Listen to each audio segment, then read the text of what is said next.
Hello दोस्तों, स्वागत है आपका हमारे यूट्यूब चैनल प्रो एजुकेशन पे। दोस्तों, आज के इस वीडियो में हम लोग बुद्धि से संबंधित महत्वपूर्ण प्रश्नों को कवर करने का प्रयास किए हैं जो कि किसी न किसी एग्जाम में पूछे गए हैं। दोस्तों, इससे पहले हम 13 वीडियो अपलोड कर चुके हैं, तो उसे ज़रूर देख लीजिएगा। और इस श्रेणी में हमारा जो 13वां वीडियो है वह बुद्धि से संबंधित है, जिसमें बुद्धि से संबंधित विस्तार से समझाया गया है, तो उसे आप लोग ज़रूर देख लीजिएगा। और उसके बाद यदि यह वीडियो आप देखते हैं तो आपको बहुत ही अच्छे से समझ में आएगा। तो आइए देर ना करते हुए शुरुआत करते हैं। इसमें हमारा पहला प्रश्न है, बच्चे की बुद्धि लब्धि 90 से 110 के मध्य है। यदि किसी बच्चे की बुद्धि लब्धि 90 से 110 के मध्य है, वह किस श्रेणी के अंतर्गत आएगा? तो इसमें 90 से 110 के मध्य सामान्य श्रेणी के आते हैं और 110 से 120 प्रखर बुद्धि वाले आते हैं और 120 से 140 उत्कृष्ट बुद्धि वाले आते हैं और 140 प्लस में प्रतिभाशाली बच्चे आते हैं। दोस्तों, यह जितने भी प्रश्न हैं यह किसी न किसी एग्जाम में पूछे गए हैं, उन्हीं प्रश्नों को कवर कराया गया है। तो इन प्रश्नों को ध्यान से देखिएगा, जिससे आपके एग्जाम के लेवल का भी पता चल जाएगा। अगला क्वेश्चन है, स्पीयरमैन के अनुसार बुद्धि का बढ़ना किस आयु में आकर रुक जाता है? यहाँ ध्यान रखिएगा, स्पेशली स्पीयरमैन के अनुसार पूछ रहा है। यदि नॉर्मली पूछता बुद्धि का बढ़ना किस आयु में आकर रुक जाता है, तो हम कह सकते थे कि किशोरावस्था के मध्य तक आकर रुक जाता है। किशोरावस्था 12 से 18 वर्ष माना जाता है, यानी इसके मध्य की हम बात करें तो लगभग 15 वर्ष आता है।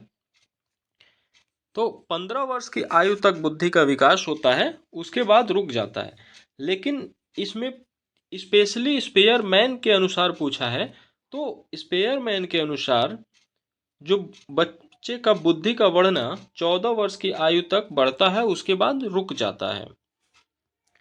तीसरा क्वेश्चन है, बुद्धि लब्धि मापक के जन्मदाता कौन है? इसमें ध्यान रखिएगा, यह बहुत ही कंफ्यूजन वाला क्वेश्चन है और यह बार बार पूछा जाता है। इसमें एक तो पूछता है बुद्धि लब्धि का मापक, एक पूछता है बुद्धि लब्धि का सूत्र और एक पूछता है बुद्धि का मापक। यह 3 प्रश्न बनता है। इस तीनों में यह ध्यान रखना है कि जो सबसे पहला सूत्र दिया, क्योंकि इसमें सूत्र की बात नहीं कर रहा, इसमें कह रहा बुद्धि लब्धि का मापन के जन्मदाता, तो मापन के जन्मदाता हो जाएंगे टर्मन। और जो सबसे पहला सूत्र दिया वह दिया स्टर्न ने, और जो सबसे पहला बुद्धि परीक्षण किया वह किया बीने ने। बीने ने 1905 ईस्वी में किया और स्टर्न का जो सूत्र था 1912 ईस्वी में था। यह ध्यान रखेंगे। तो सबसे पहले सूत्र दिया स्टर्न ने, सबसे पहला बुद्धि परीक्षण किया वीने ने, जो साइमन की मदद से किया था, और सबसे पहला बुद्धि लब्धि मापन किसने किया? तो टर्मन ने किया। इसको विस्तार से देखते हैं जिससे आपके कंफ्यूजन दूर किया जा सके। इसमें देखेंगे बुद्धि लब्धि यानी IQ ज्ञात करने का सूत्र सर्वप्रथम टर्मन ने 1912 ईस्वी में दिया, लेकिन इनका सूत्र अधूरा था। देखिएगा, जो इन्होंने सूत्र दिया स्टर्न ने, वह अधूरा था, जिसे बाद में टर्मन ने संशोधित किया।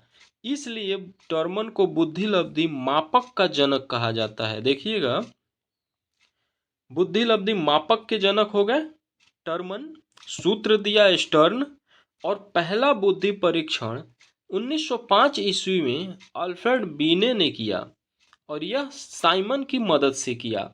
तो इसमें 3 प्रश्न बनते हैं, और इस तीनों प्रश्न में जो भी ऑप्शन देता है ये इन तीनों मनोवैज्ञानिकों का नाम जरूर देता है, जिसमें कंफ्यूजन बहुत ज़्यादा होता है। तो इसे ध्यान से देख लीजिएगा जिससे कि आप कंफ्यूज ना हो। चौथा क्वेश्चन है, बुद्धि के बहुकारक सिद्धांत के प्रतिपादक कौन हैं? तो बुद्धि के बहुकारक सिद्धांत के प्रतिपादक हैं थॉर्नडाइक। पांचवा प्रश्न है, एक बच्चे की मानसिक आयु 12 वर्ष एवं कालानुक्रम आयु 10 वर्ष है, यानी जो मेंटल एज है वह 12 वर्ष है और करेंट एज 10 वर्ष है, तो उसकी बुद्धि लब्धि यानी आईक्यू क्या होगा? आईक्यू निकालने का फॉर्मूला होता है, आईक्यू इजकल टू होता है हमारा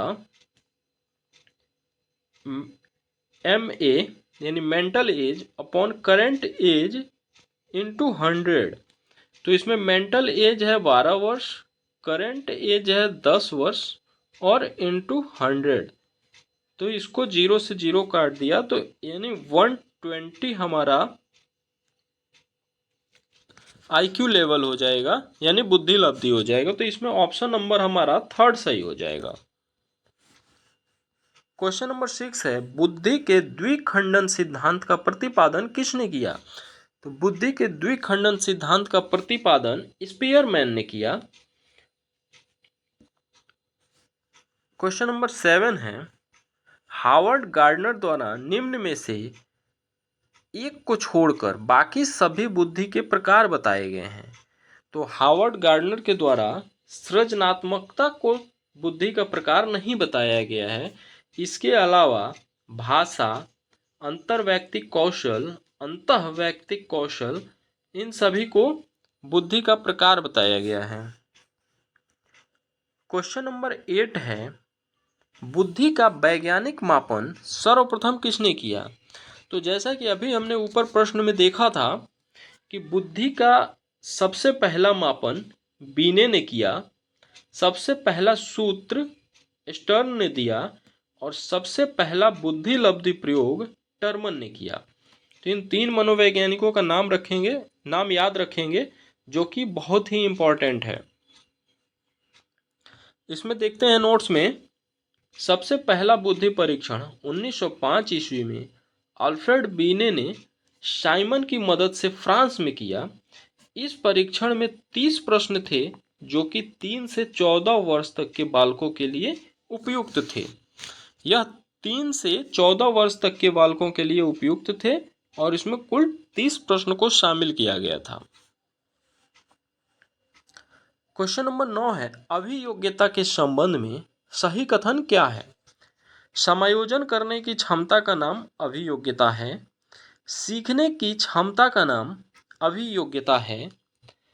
तार्किक संक्षिप्त तार्किक यानी एब्स्ट्रैक्ट रीजनिंग की क्षमता का नाम अभियोग्यता है। और उपरोक्त सभी, तो इसमें हमारा उपरोक्त सभी आंसर हो जाएगा।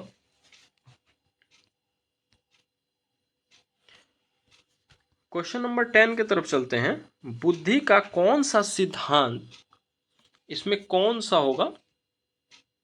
बुद्धि का कौन सा सिद्धांत सामान्य बुद्धि G और विशिष्ट बुद्धि S की उपस्थिति का समर्थन करता है?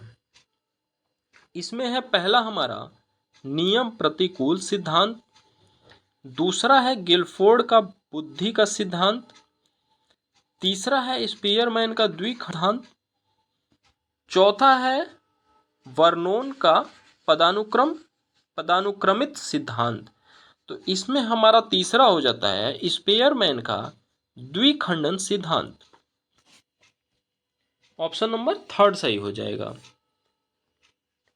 शिक्षिका अपने शिक्षार्थियों की विभिन्न अधिगम शैलियों को संतुष्ट करने के लिए वैविध्यपूर्ण कार्यों का उपयोग करती है, वह डैश से प्रभावित है। तो इसमें पियाजे के संज्ञानात्मक विकास के सिद्धांत से, कोहल वर्ग के नैतिक विकास के सिद्धांत से, गार्डनर के बहुबुद्धि सिद्धांत से और वाइगोत्स्की के सामाजिक सांस्कृतिक सिद्धांत से। तो इसमें गार्डनर के बहुबुद्धि सिद्धांत से प्रभावित है। क्वेश्चन नंबर 13 है, बहुविध बुद्धि सिद्धांत के अनुसार सभी प्रकार के पशु, खनिजों और पेड़ पौधों को पहचानने और वर्गीकृत करने की योग्यता क्या कहलाती है? तो यह तार्किक योग्यता, तार्किक गणितीय बुद्धि कहलाती है। दूसरा है प्राकृतिक बुद्धि कहलाती है। तीसरा है भाषिक बुद्धि कहलाती है। और चौथा है स्थानिक बुद्धि कहलाती है। तो इसमें हमारा ऑप्शन है प्राकृतिक बुद्धि कहलाती है। क्वेश्चन नंबर 14 है, अधिकांश व्यक्तियों की बुद्धि औसत होती है, बहुत कम लोग प्रतिभा संपन्न होते हैं और बहुत कम व्यक्ति मंद बुद्धि के होते हैं। यह कथन प्रतिस्थापित सिद्धांत पर आधारित है। बुद्धि के जातीय विभिन्नताओं पर, बुद्धि के वितरण पर, बुद्धि के वृद्धि पर और बुद्धि और लैंगिक विभिन्नताओं पर। तो यह बुद्धि के वितरण पर आधारित है। क्वेश्चन नंबर 15 है, एक 16 वर्षीय बच्चा बुद्धि लब्धि परीक्षण में 75 अंक प्राप्त करता है, उसकी मानसिक आयु कितनी होगी? हमें मानसिक आयु पता नहीं है, लेकिन हमें आईक्यू पता है कि उसका आईक्यू 75 है। तो सबसे पहले जो हमें फॉर्मूला होता है, IQ is equal to MA upon CA into 100। तो इसी फॉर्मूले पे हम पुट कर देंगे और हमारा आंसर आ जाएगा। तो इसमें हमें IQ पता है जो 75 है, तो IQ के जगह पे 75 लिख देंगे। MA पता नहीं है और करेंट एज उसका 16 वर्ष है। इसको निकालेंगे तो इसमें देखेंगे, हम मल्टीप्लाई करेंगे, इसको एक रख के इसको मल्टीप्लाई करेंगे तो हमारा आ जाएगा 75 इंटू 16 और अपॉन में आ जाएगा 100। जब इसको हम सॉल्व करेंगे, 25 तिया 75 और 25 चौको 100, 4 चौको 16, यानी 4 तिया 12 इसका आंसर हो जाएगा। ऑप्शन नंबर सेकंड जो 12 वर्ष है यह हमारा आंसर हो जाएगा। अगला प्रश्न है, बहुबुद्धि सिद्धांत निम्नलिखित निहितार्थ देता है सिवाय जिसका उपयोग एक व्यक्ति द्वारा समस्या समाधान के लिए किया जाता है। ऑप्शन है संवेगात्मक बुद्धि या बुद्धि लब्धि से संबंधित नहीं है। दूसरा है बुद्धि प्रक्रमण संक्रियाओं का एक विशिष्ट समुच्चय है। तीसरा है विषयों को विभिन्न तरीके से प्रस्तुत किया जा सकता है। और चौथा है विविध तरीके से सीखने का आकलन प्रस्तुत किया जा सकता है। तो इसमें हमारा ऑप्शन है सेकंड ऑप्शन सही हो जाएगा, बुद्धि प्रक्रमण संक्रियाओं का एक विशिष्ट समुच्चय है। क्वेश्चन नंबर 17 है, सतत और व्यापक मूल्यांकन की योजना में व्यापक शब्द डैश के अलावा निम्नलिखित के द्वारा समर्पित किया जाता है। तो हम देखेंगे, इसमें है ऑप्शन जेपी गिलफोर्ड का बुद्धि संरचना का सिद्धांत, एल थर्स्टन का प्राथमिक मानसिक योग्यता का सिद्धांत, बहुबुद्धि सिद्धांत और सूचना प्रक्रमण सिद्धांत। तो इसमें हमारा ऑप्शन नंबर फर्स्ट सही हो जाएगा, जेपी गिलफोर्ड का बुद्धि संरचना सिद्धांत। क्वेश्चन नंबर 18 है, रेवन का प्रोग्रेसिव मैट्रिक परीक्षण डैश परीक्षण का, यहाँ पे डैश होगा, किस परीक्षण का उदाहरण है? तो यहाँ पे पहला ऑप्शन है असमूह बुद्धि लाभदांक, दूसरा है व्यक्तित्व, तीसरा है मौखिक बुद्धि लाभदांक और चौथा है संस्कृति मुक्त बुद्धि लाभदांक। तो इसमें हमारा ऑप्शन नंबर 4 हो जाएगा, संस्कृति मुक्त बुद्धि लाभदांक। क्वेश्चन नंबर 19 है, शारीरिक गतिक बुद्धि रखने वाले बच्चे की अंतिम अवस्था निम्नलिखित में से कौन सी हो सकती है? तो इसमें पहला ऑप्शन है शल्य चिकित्सक, दूसरा है कवि, तीसरा है वाचक और चौथा है राजनीतिक नेता। तो इसमें जो शारीरिक गतिक बुद्धि रखने वाले बच्चे होते हैं उसमें जो कौन सी अवस्था हो सकती है अंतिम अवस्था, तो उसमें शल्य चिकित्सक की अंतिम अवस्था हो सकती है। क्वेश्चन नंबर 20 है, बुद्धि लब्धांक के आधार पर विभिन्न समूहों में विद्यार्थियों का वर्गीकरण उनकी स्वगरिमा को है और उनके शैक्षणिक निष्पादन को डैश है। इसमें है बुद्धि लब्धांक के आधार पर विभिन्न समूहों में विद्यार्थियों का वर्गीकरण उनकी स्वगरिमा को डैश है और उनके शैक्षणिक निष्पादन को डैश है। यहाँ पे डैश रहेगा, तो इसमें घटता और प्रभावित नहीं करता, मतलब कि उनकी गरिमा स्वगरिमा को घटाता है और उनके शैक्षणिक निष्पादन को प्रभावित नहीं करता है। ऑप्शन नंबर हमारा सेकंड सही हो जाएगा। क्वेश्चन नंबर 21 है, डैश के अतिरिक्त बुद्धि के निम्नलिखित पक्षों को स्टर्न वर्ग के त्रितंत्र सिद्धांत के में संबोधित किया गया है। इसमें हमारा ऑप्शन पहला है संदर्भगत, दूसरा है अवयवभूत, तीसरा है सामाजिक और चौथा है अनुभाविक। तो इसमें ऑप्शन नंबर थर्ड सही हो जाएगा, सामाजिक। 22 है, हावर्ड गार्डनर का बुद्धि का सिद्धांत डैश पर बल देता है।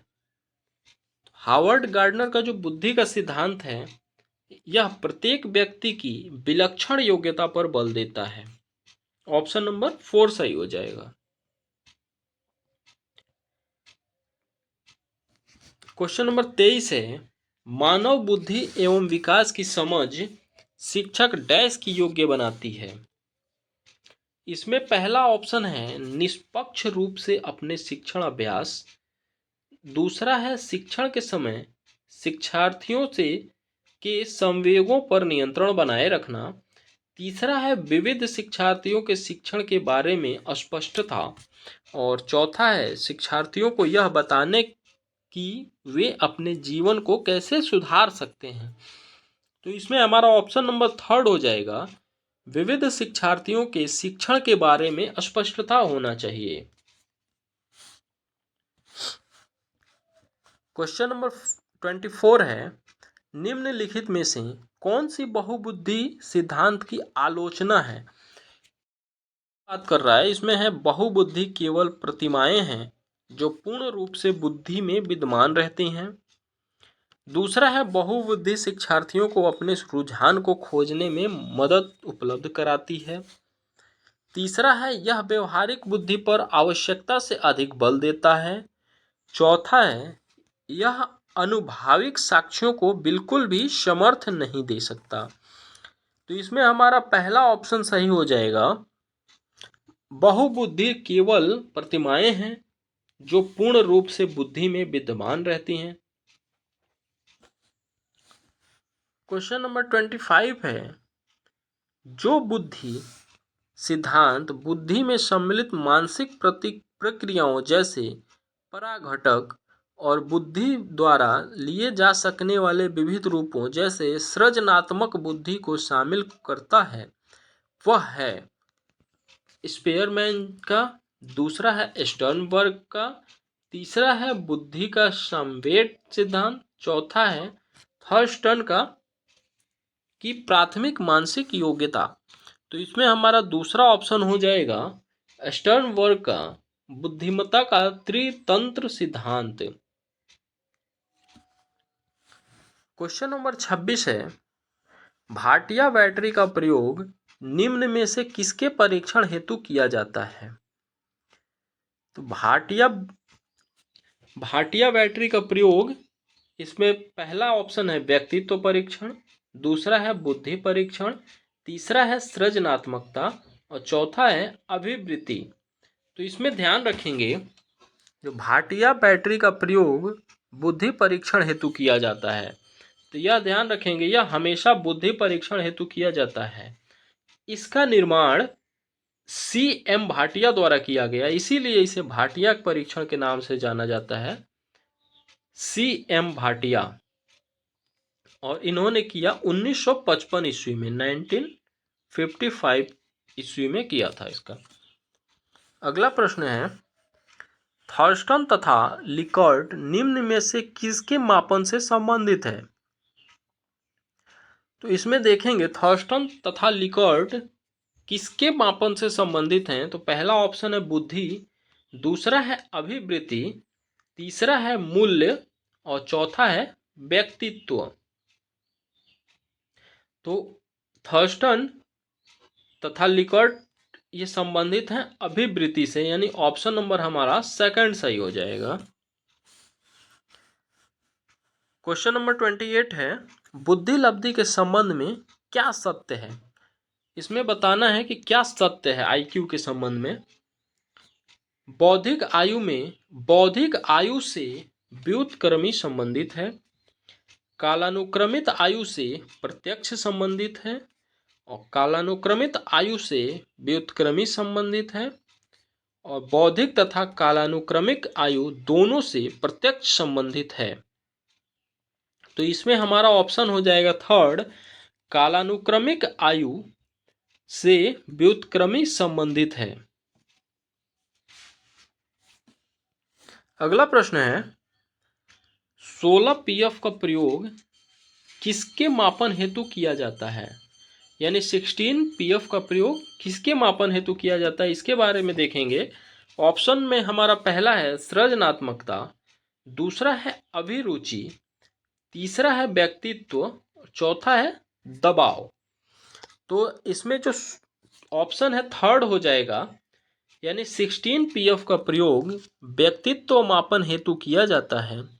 इस परीक्षण का निर्माण कैटेल द्वारा किया गया था। जो व्यक्तित्व परीक्षण है इसका निर्माण कैटेल के द्वारा किया गया था।